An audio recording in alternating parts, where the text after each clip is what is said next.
You're listening to the Para is My Normal podcast. We are a bit science, a bit woo, and all curious about that which defies explanation because sometimes normal just isn't. Welcome back to Paris My Normal. I'm your host, Jenniferlyn, lover of haunted places, heavy air, and whispers that live between science and storytelling. Today's episode is one I've been itching to dig into. It's a ghost story without a ghost. Today, we're talking about stone tape theory. And before we press play on that, let me ask you something. Have you ever felt like you were the ghost? Like you stepped into a moment that didn't belong to your timeline? Let's get into it.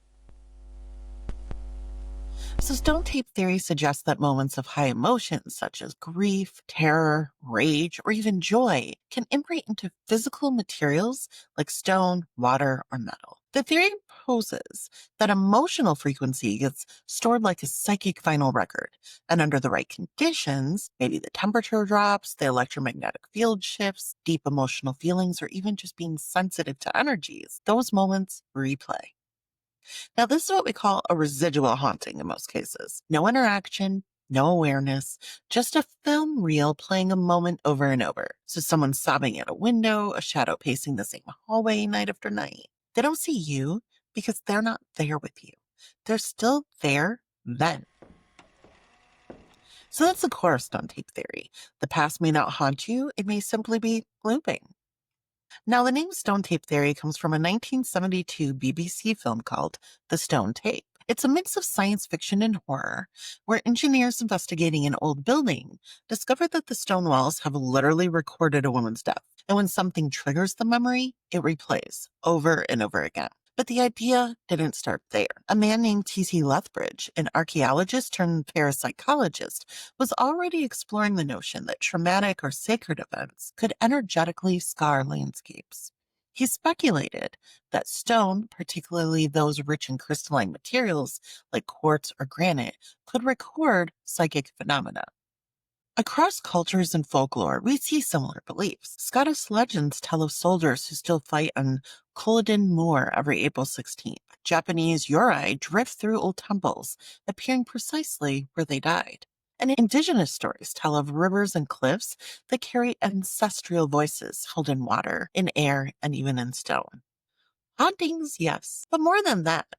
Memory held in place. Now, Lethbridge didn't stop at walls. He also believed in atmospheric recording. It's the idea that air itself, the moisture, the frequency, even the magnetic field, can hold emotional memory, which means you don't need stone, you don't need a brick and mortar place, a location, and you don't even need a haunted history. You just need enough feeling, as Lethbridge believed moments could be suspended in the environment itself.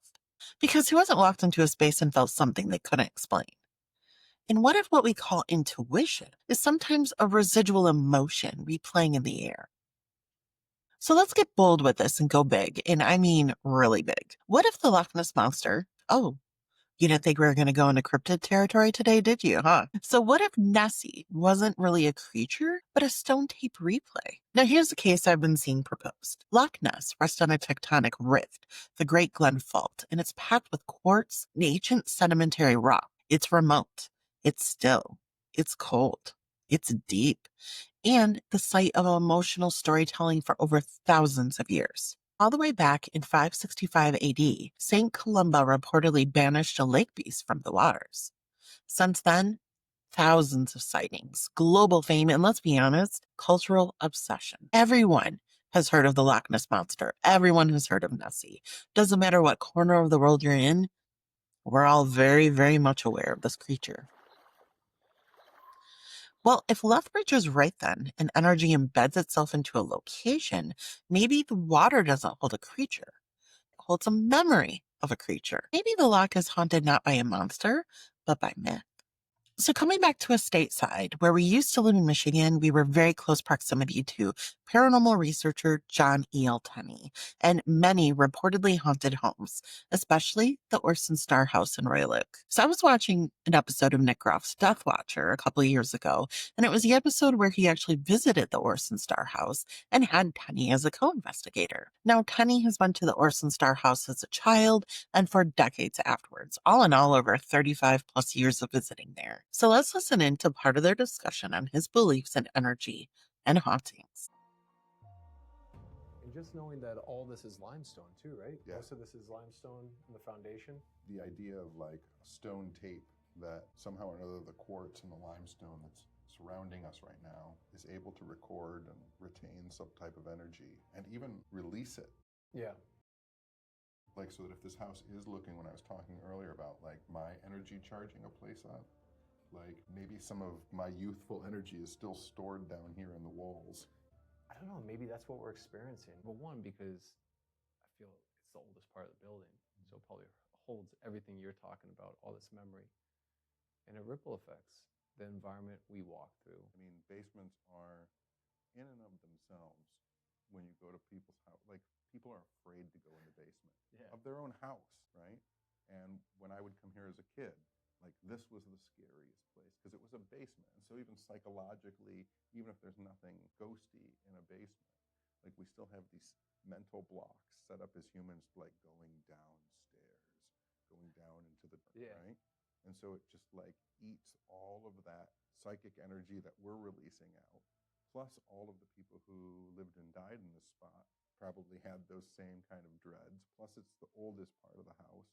Mm-hmm. It just becomes a big battery for memory and anything that wants to take that energy. But that's what I mean. Tap back. What is this? And that's what I mean. That's what I think is so crazy is like to initiate the taps. Like if the star children are coming down into the basement because they're creeped out, right? Because they hear voices down here. Yep. But the voices they hear are you and me. Exactly. And that's what we're hearing is them living right now. They're tapping because they hear ghosts. We hear ghosts. And we're communicating with each other, but in two different, what we call time, and two different relativity times. Yeah. And it's colliding together right here in the perfect environment of this building. So I think what Johnny Iltenny says about the stone tape theory and the idea of the energy being locked in there is quite fascinating. But I also thought it was interesting when he talks about what happens after we pass, that there could be so many different things that are out there and that we don't want to lock ourselves into just one possibility. Let's take a listen into the rest of their conversation. That's why I tell people it's weirder than just you die and become an invisible version of yourself. Like, sure, that's one of the possibilities, but there are an infinite amount of possibilities. There doesn't have to be one type of ghost. There doesn't have to be one thing that happens to you after you die. Like every location doesn't have to have the same type of ghost in it. Every location can have a different experience because each location is different and each human being is different. So like when we start locking down and saying, oh, well, that has to be this because it happened somewhere else like this, that's where you get stuck in the concrete because it's all theory, it's all speculation. And so to make a definitive, declarative statement, this is that thing, cuts off all the other possible realities. As soon as you make that choice in your mind that this is what's happening, exactly, you lose everything on either side of that idea. So we've explored energy being imprinted in time and space as one possibility to explain residual type hauntings. But what if it's something even weirder? In my research for this episode, I came across a story shared about a woman who entered her Victorian-era living room and saw a maid dusting a fireplace that was no longer there in the current home layout. The maid didn't look spectral. In fact, she was very much there until she saw the woman. And then she screamed. The theory? A time slip. A moment where two-dimensional layers briefly intersected. The maid was alive in her time, and the woman was the ghost in her own home. And it makes me wonder, how many spirits are just other versions of us? How many hauntings are accidents in space-time? You know, we start to get down that rabbit hole now of interdimensions and dimensional beings, and it's a whole other can of worms to think about when we look at the paranormal. It's a total mind shift. And in fact, I explored a little bit of this concept with Lauren Hellickson a few episodes back. It's actually episode 2. Lauren actually has some very interesting takes on interdimensions as well. Maybe somewhere, someone just caught a glimpse of you, and they're still telling the story in their time. Let's get honest for a second. Stone tape theory is pseudoscience. Yeah, it's not testable by traditional scientific methods. There's no double-blind study showing limestone absorbs despair. And no one's built a lab rig that makes Victorian ghosts manifest on command. There is no way we can validate this with our current understanding and our current tools. It's just the way it is. It's the reality we're in right now. We haven't ever measured emotion as a frequency or even proven that rock and air can record rage or joy. So by scientific standards, this theory does not hold water. But what it does do is it takes known scientific properties and then adds an additional theoretical layer. So it's taking applied physics concepts and marrying it with some theoretical, we'll call them paraphysics for anything else. And then it sounds amazing, right? That's the whole idea of theoretical physics. It's theory. We don't know. It's something we're trying to chase after, these concepts and hypotheses that we're looking into, because we understand we don't know what we don't know. And if it's anything about the paranormal, we don't know anything about the paranormal. We are applying current ideology and, the limitations of what we currently know to all of this. But we could have it completely wrong, or we could be completely right. We don't know currently. And hopefully in the future, there will be some better understanding about all this. But when we look at those real applied physical things that they are talking about when we talk about stone tape theory, which is why it makes people feel like this could be a valid theory because it's very sciencey. The sciencey part of it is we talk about piezoelectricity. Piezoelectricity means something under movement or stress creates electricity. So quartz, the very crystalline rock structure, under stress creates electrical charge. We know this. And that charge might store maybe more subtle energy. Could it be storing something as subtle as emotion? We don't know. But again, that's the pseudoscience. The actual science, piezoelectricity, infrasound, sounds too low to hear, but is definitely felt by the body. They can trigger fear, nausea, and even hallucinations. And EMF variation. We are fully aware that high EMF tends to be correlated with paranormal activity. But it doesn't mean high EMF is a result of paranormal activity. What we know is high EMF, those electromagnetic fields, alter our brain activity, which mimics us feeling paranoia, seeing things, those hallucinations. So that's why we always test to see are there high EMFs in an area that has a lot of paranormal activity? Because if so, is it truly paranormal, or is it the effect of the EMF, being around the EMF for so long? So again, those are all the pseudoscience-y things, real science, but moved in such a way that we just can't prove or applied to something so weird to our minds that we can't wrap our head around it.